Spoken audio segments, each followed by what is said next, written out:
Halo, perkenalkan saya Ari Baskara Ilasta, student dari Skillful Batch Joyful Jasper, ingin mempresentasikan atau lebih tepatnya mereview materi di minggu ke-10 di bagian backend development.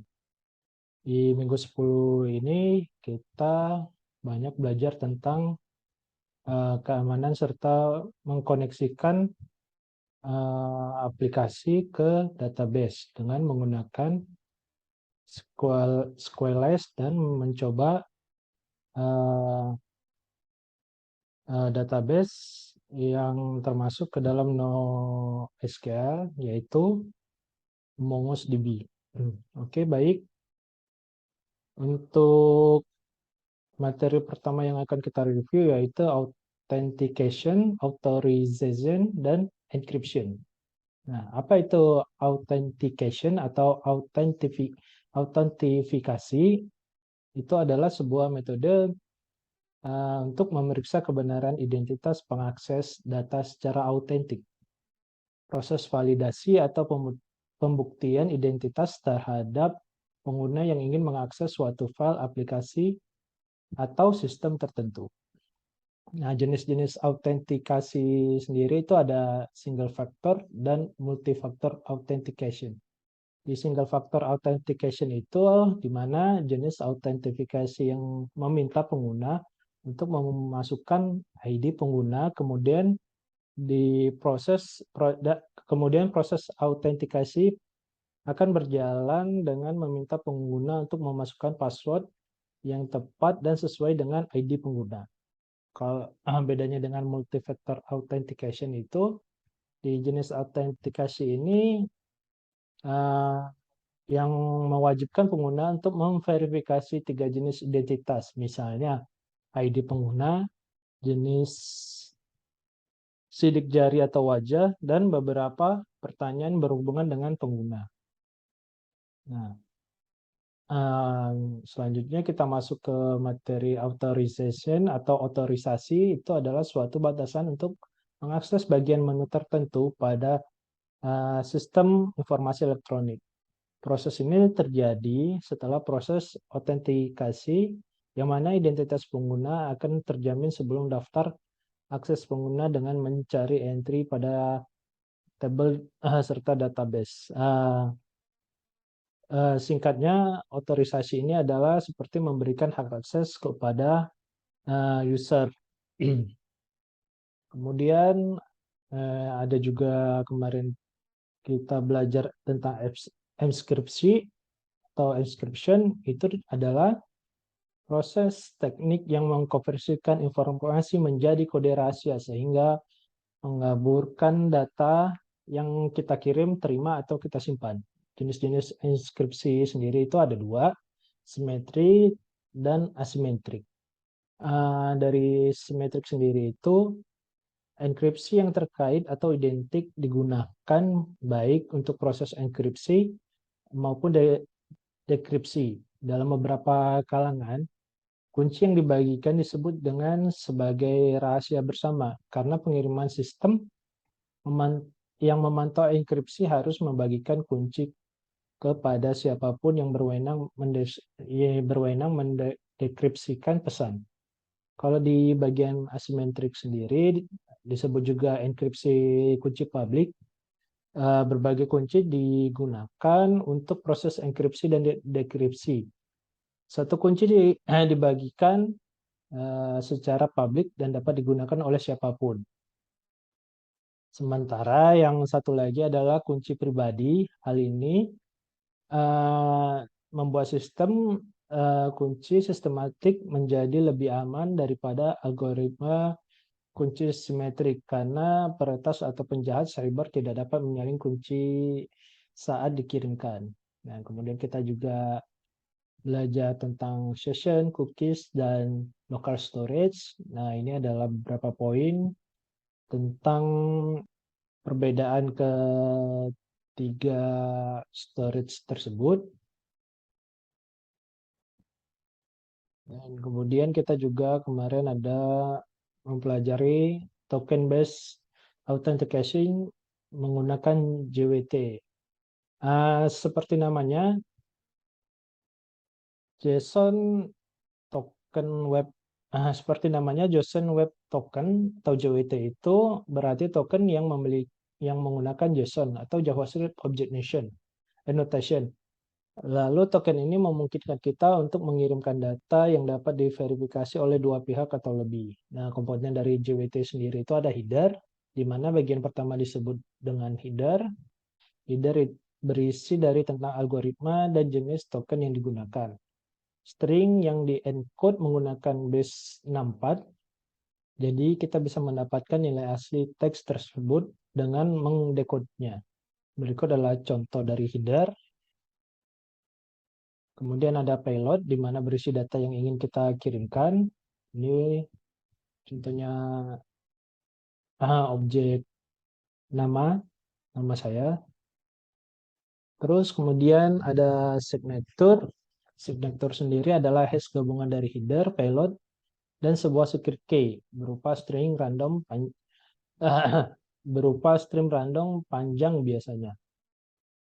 Nah, biasanya itu signature di JWT ada di paling bagian menu, di bagian bawah menu decode ya.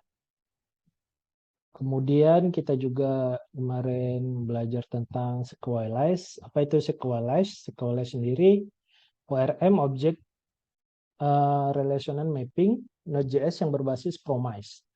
Sequelize sendiri mendukung sebagian besar relational database seperti MySQL, PostgreSQL, MariaDB, SQLite, dan MS SQL Server. Dengan fitur-fitur Sequelize, kita bisa mengelola atau mengatur database dengan cepat dan lebih efisien.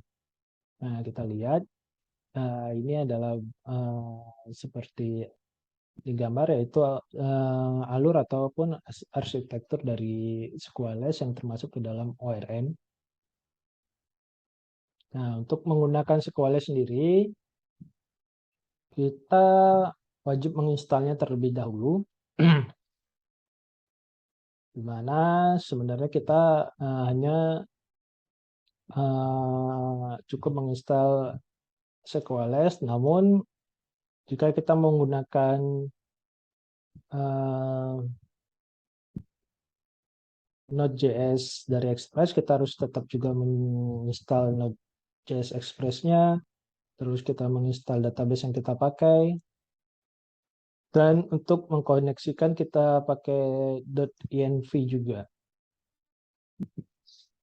Nah, dan terakhir kita install nodemon untuk atau reload servernya dengan command npm install nodemon.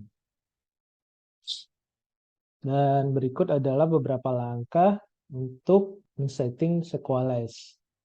Pertama itu kita pastikan semua package-package itu terinstall di package.json. Kita lihat kalau sudah terinstall Express-nya, MySQL-nya, Sequelize-nya, serta .env dan course. Di sini ada nodemon untuk auto reload yang tadi saya jelaskan. Kemudian masuk ke setting database. Kebetulan kemarin kita mencoba pakai database MySQL. Nah, wajib itu kita harus mengingat user dan password saat kita login MySQL kita. Kemudian untuk mengkoneksikan database-nya sendiri itu ada baiknya kita membuat folder bernama config dengan file db connection. Nah, berikut adalah contoh codingannya. Kebetulan di ini kemarin kita memakai nama database sekolah. Di sini di localhost saya ada admin 123 serta passwordnya sama. Terus kita buat folder model itu untuk mensinkronisasi database kepada user. Nah, berikut adalah codingannya.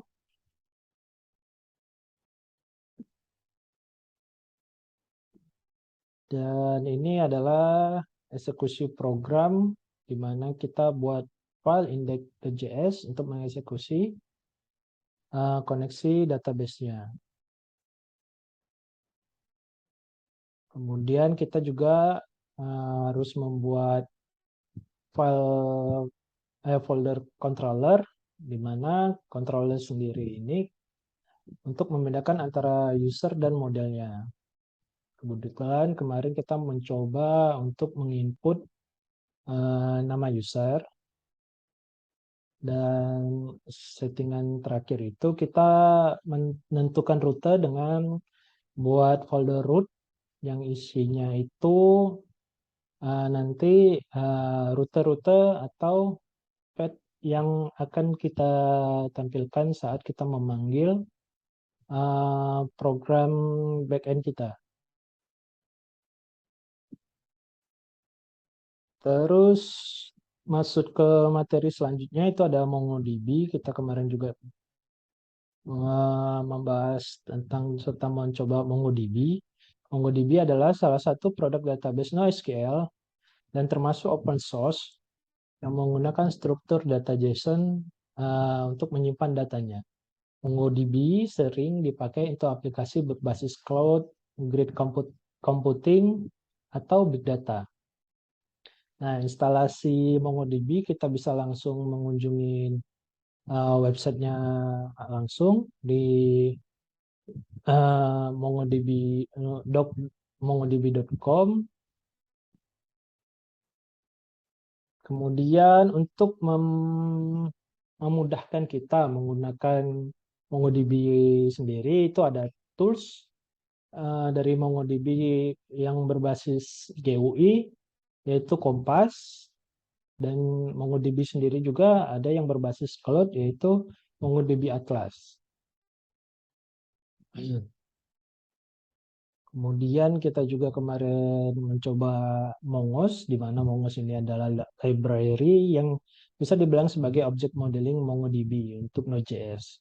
Mongos bisa digunakan untuk mengelola hubungan antara data, menyediakan validasi, dan digunakan untuk menerjemahkan antara objek dan dalam kode, dan representasikan objek di MongoDB. Nah, untuk menggunakan Mongos, kita bisa langsung ke web officialnya langsung. Nah, untuk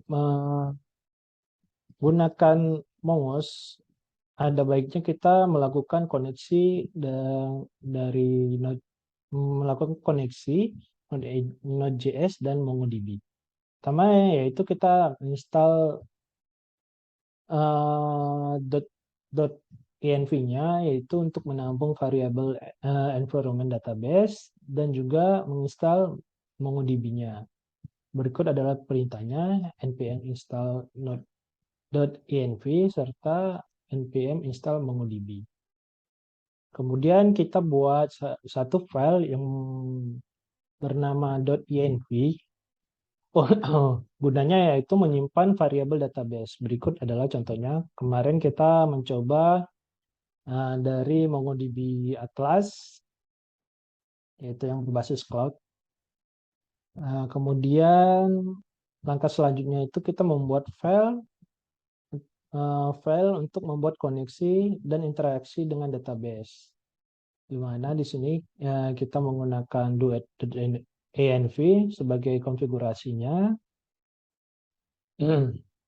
Nah, di sini untuk proses koneksinya kita memakai MongoDB Atlas.